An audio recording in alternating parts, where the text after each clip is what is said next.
Peaceful time of night here. It's about 11 o'clock. Been struggling a lot with the pain here. I'm long overdue for some injections I need in my neck and in my lower back, in my spine. I got injuries that have exacerbated the osteoarthritis that's spreading throughout my whole body after my work-related injury. And I'm supposed to get these injections in there. There's about, I think, 6 or 7 locations total they have to do. And each one is on either or side of the spine. And some are on both sides of a joint, and some are on just one side. But I'm supposed to get them 3 times a year, every 4 months. And it's long, long overdue. The back one, I think I had one. I basically have gotten, I think, one of those only so far, maybe 2. So it's long overdue. And then my upper neck ones, where most of them are from the BC housing assault on me, those ones are, uh, I've got one maybe about 8 or 9 months ago, if that. So it's way behind schedule.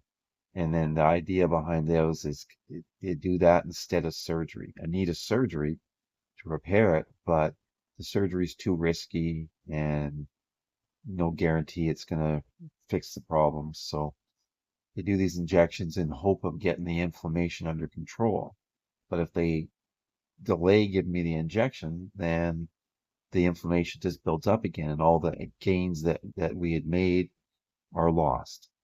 And so that's the real drag. Well, it's not just pain relief, but it's pain relief, the pain that's now allowed to get worse again.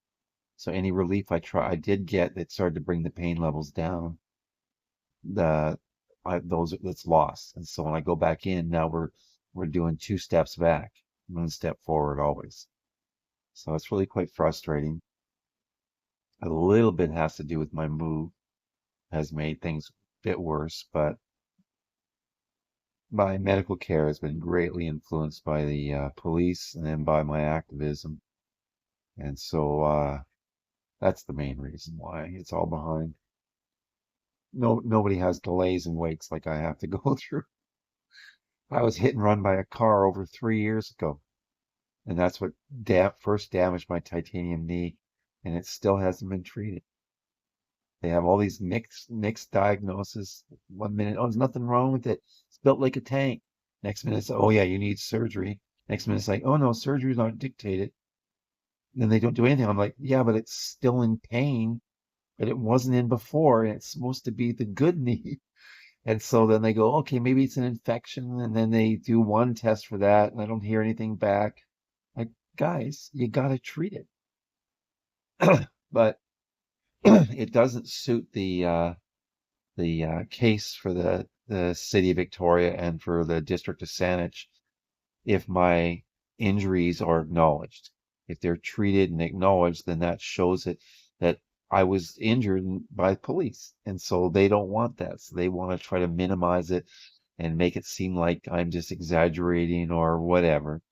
And that's something that they tell people, was revealed to me by my fellow activists with Palestine movements, because they approach them and they discredit me to my fellow activists, and they go, oh, this guy Bruce Dean, he's like this and that and stuff.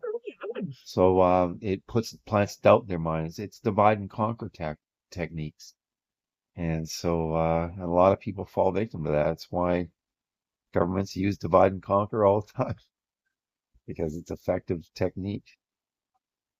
People like to hear like mud on something, on anybody.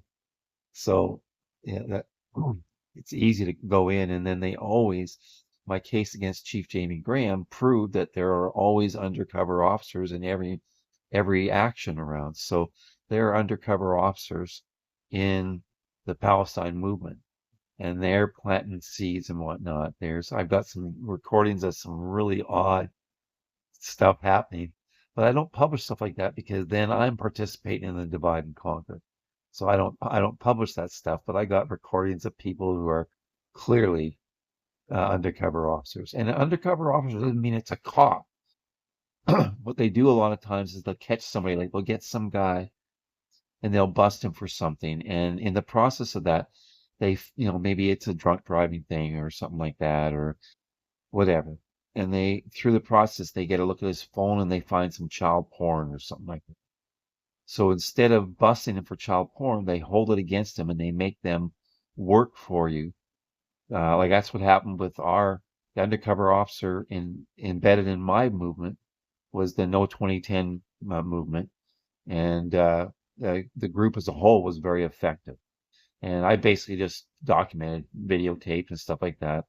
My gig was always that I was legal. I didn't break any laws, so they couldn't stop me. So I was always like a security camera for the movements, for the actions.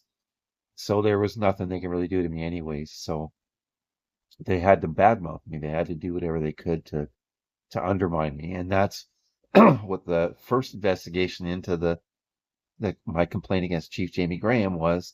They were literally called out for all they did was discredit me. They investigated me, not the incident, not Chief Jamie Graham. They investigated me and tried to discredit me.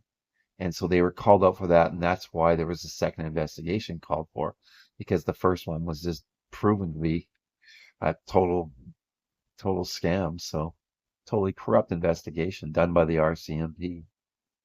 So, because it was supposed to be an independent. They were independent. They're just all pigs protecting pigs is all it is. So anyways, they influenced everything. My medical care on scene of the assault, I got it recorded where they're influencing medical care. The ambulance attendants were calling me a terrorist sympathizer. That's what you get for supporting terrorists. Like, how do two rides in one night, two separate rides in ambulances one night and with separate drivers, and they both call me a terrorist supporter?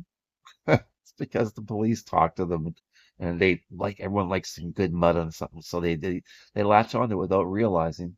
Like I told one of the guys, I said, dude, I says, you're a colored person. I says, you're falling prey to this system. I says, you should be ashamed of yourself. And he was, but tough position to be in because he's got to keep his job and it ain't easy.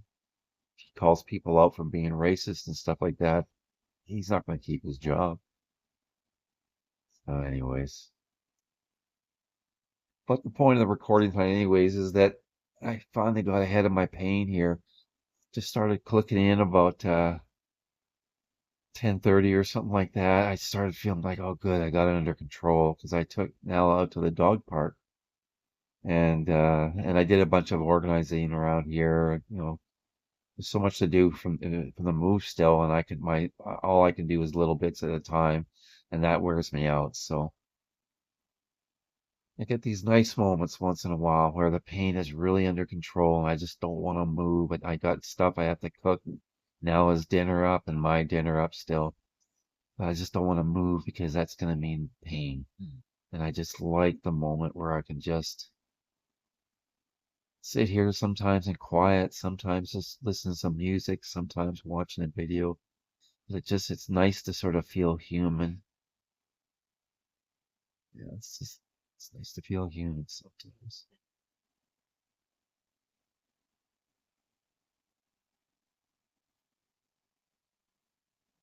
So I enjoy these rare moments when I can. I don't get moments like this every day. I get moments like this maybe once or twice a week. And they're really nice.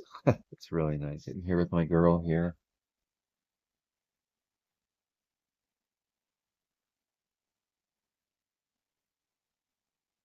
Had a really nice chat with a guy at the dog park today, at the Malvern Dog Park. All of us were enjoying. It's most largely in trees and sort of semi-old growth trees, and so it's quite a nice setting, quite cool, comfortable, and we're talking about how the dogs enjoy it. His dog was a rescue from Texas, and it doesn't like the rain and stuff like that. But so in the winter, the old growth forests are nice too, because again, even if it's raining quite heavy, you can be dry or quite dry underneath the trees.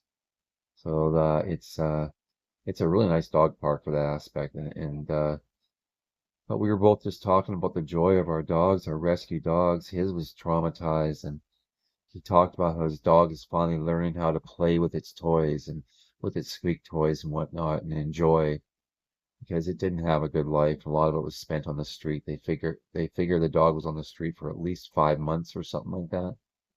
It was a cute little dog. It was a cute little dog, sort of short curly hair.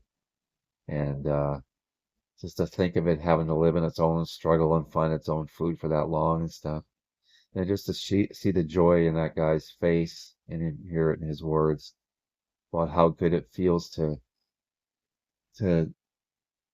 experience and be part of the dog's recovery, and that's just such a beautiful thing. And I get that joy for sure with my dog Nala here. She just is recovering from her trauma, and she's got her forever home. Oh yeah. She's a service dog, but she's just a little angel. I'm very blessed now.